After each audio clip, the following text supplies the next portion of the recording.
je n'ai pas pour habitude de parler de moi. Moi, j'appartiens à la catégorie des gens qui pensent qu'il vaut mieux que ce soit les autres qui jugent de votre action et que ce soit les autres qui parlent de vous plutôt que vous-même. Donc,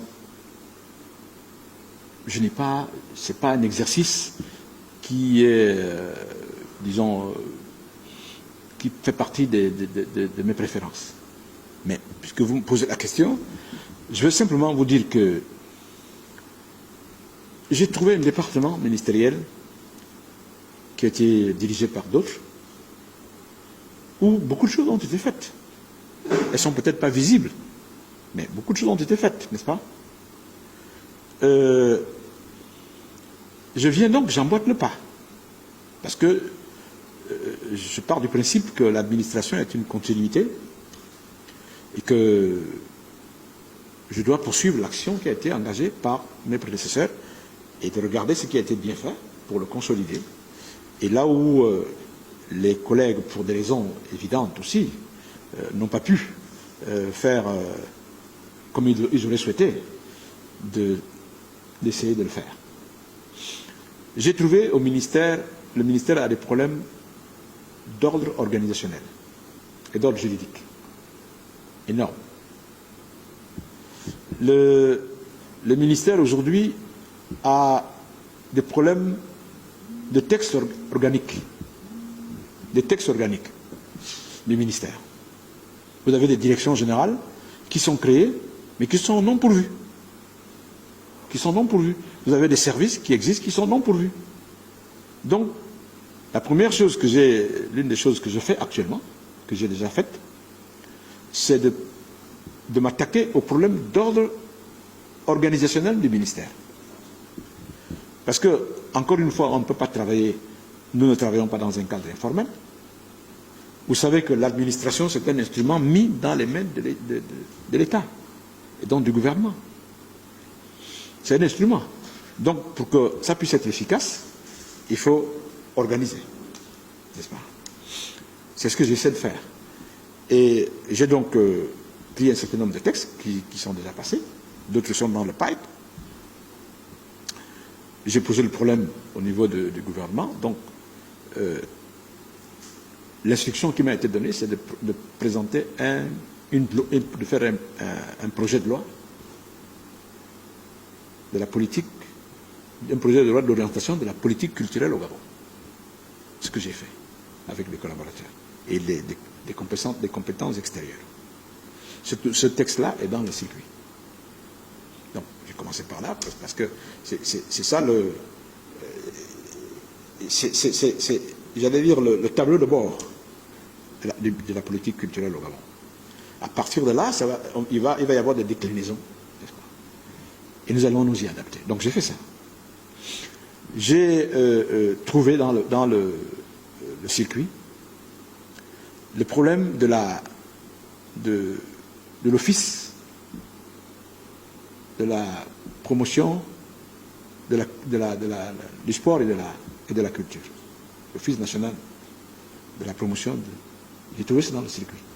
Nous l'avons exhumé pour le remettre pour regarder ce qui se passe. Il avait déjà été examiné par les deux chambres du Parlement, mais qui l'ont adopté dans des termes différents. Et vous savez non identiques, vous savez ce qui se passe. Il faut une commission mixte pour pouvoir continuer. Et si, au cours de la commission, au terme de la commission, ils ne s'entendent pas, c'est la voix de l'Assemblée qui compte. Donc, j'ai trouvé ce texte-là à ce niveau-là. Donc, nous l'avons sorti. Et parce que cet instrument-là,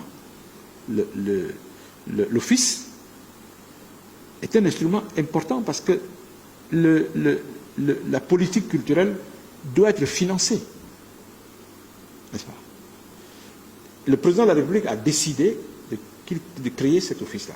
Ce n'est pas le ministère qui finance. Il faut un instrument autonome, souple, parce que les procédures ministérielles de financement sont tellement longues que si on passe par là, on va perdre du temps. liées à la nature des procédures qui sont... C'est pour cela qu'il a pensé qu'il fallait créer un office, n'est-ce pas, autonome, dont les procédures sont plus courtes. Parce que lorsqu'un artiste vous dise, Monsieur le ministre, j'ai besoin de sortir un film, j'ai réuni les conditions, je veux que vous m'accompagniez. Mais vous n'allez pas engager les bons de caisse, plutôt comme on fait dans nos ministères, parce qu'il lui, il gère le temps. Et c'est sur la base, entre autres, de ces préoccupations-là, que le président a pensé qu'il fallait trouver un levier important, souple.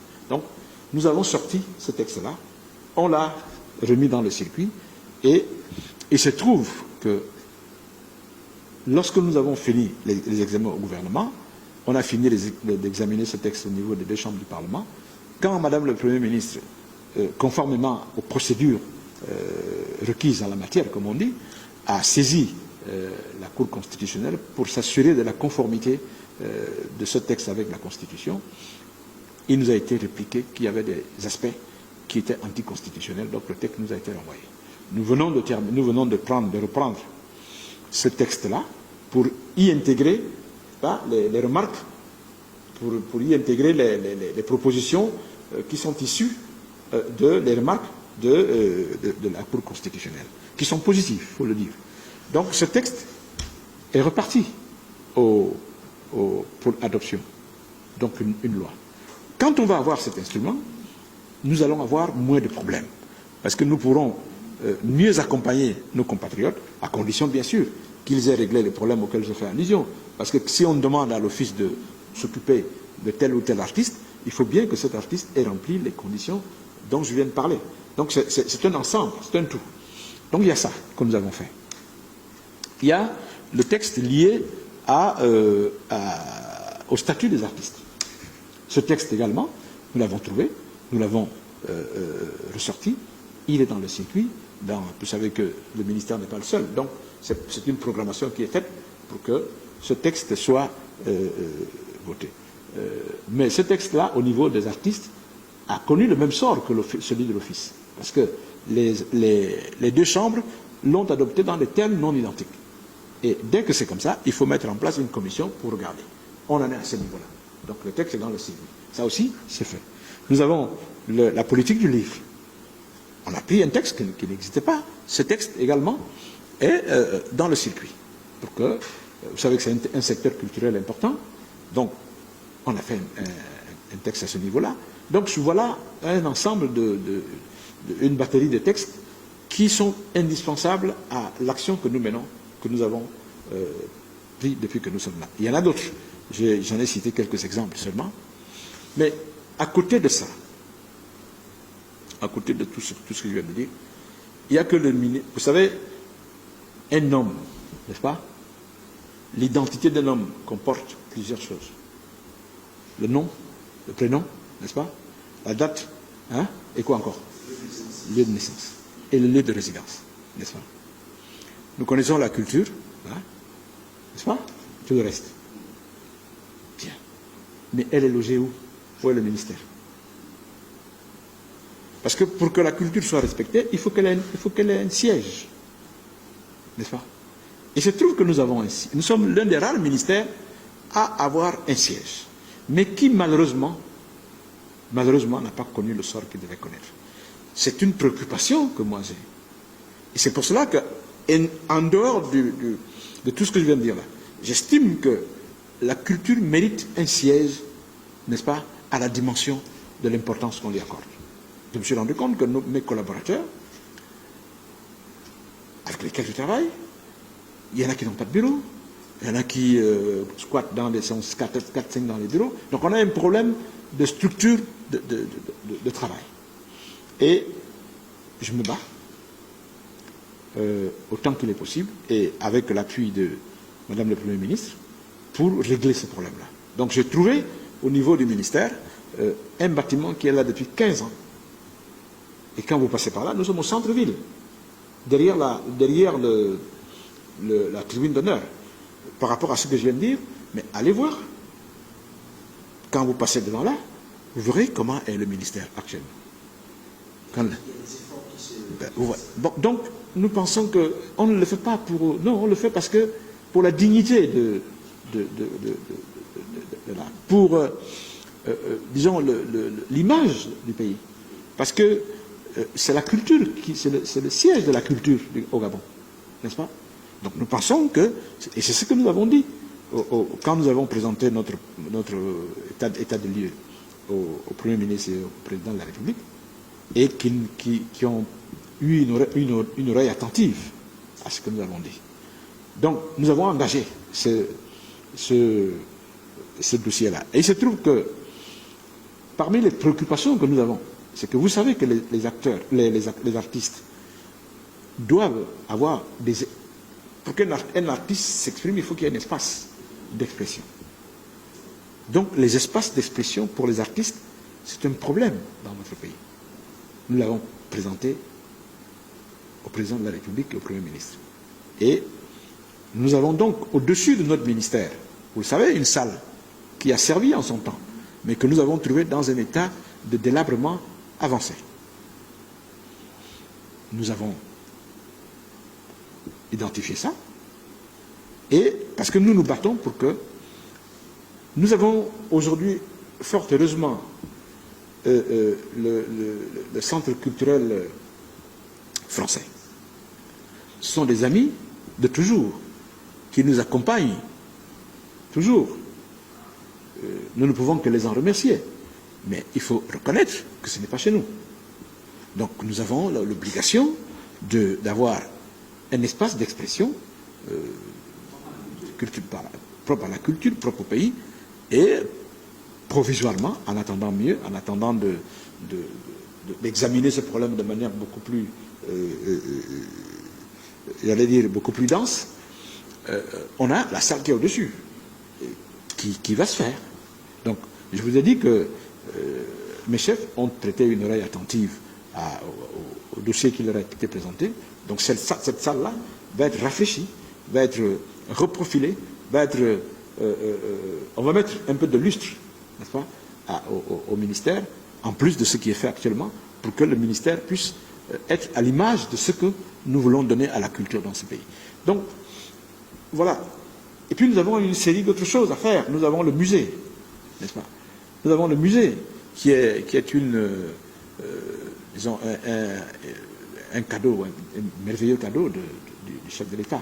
C'est lui qui a financé le reprofilage de ces lieux-là pour le rendre. C'est très beau là-dedans. C'est petit, mais c'est très beau. Il vaut mieux ça que rien. Et je peux vous dire que ce n'est pas rien. Donc, on a le musée, mais il faut le faire vivre. Il faut le faire vivre. D'une chose. Il y a, par rapport à ça, nous devons inaugurer. Nous nous préparons à inaugurer ce musée. Parce que le musée n'est pas connu. Vous avez des gens qui passent par devant, qui ne savent même pas qu'il y a un musée là à côté. Donc, il faut s'ouvrir au monde extérieur. Donc, nous sommes en train de travailler là-dessus pour que le musée puisse vivre, n'est-ce pas? Et pour qu'il vive, il faut qu'il y ait des activités. Nous sommes là-dessus. Donc, il y a le musée. En plus du musée, qu'est-ce qu'il y a d'autre? Nous avons, je crois que les différentes actions qui sont menées au niveau du ministère de la Culture sont nombreuses. Elles ne sont peut-être pas visibles, n'est-ce pas, comme on le souhaiterait, parce que la culture, c'est de l'esprit. C'est des œuvres de l'esprit. Donc, on ne peut pas, c'est pas matériel. Donc, on aurait bien souhaité que on sente ça mieux, mais il est très difficile de faire sentir, n'est-ce pas, les œuvres de l'esprit comme si on faisait sentir des œuvres concrètes de tous les jours. Quand on fait quelque chose en matière de culture, ce n'est pas comme si tu construisais une maison, n'est-ce pas? Vous comprenez? Donc c'est très difficile à toucher. Mais parce que les œuvres qui sont concernées sont des œuvres de l'esprit, parfois on ne les voit pas.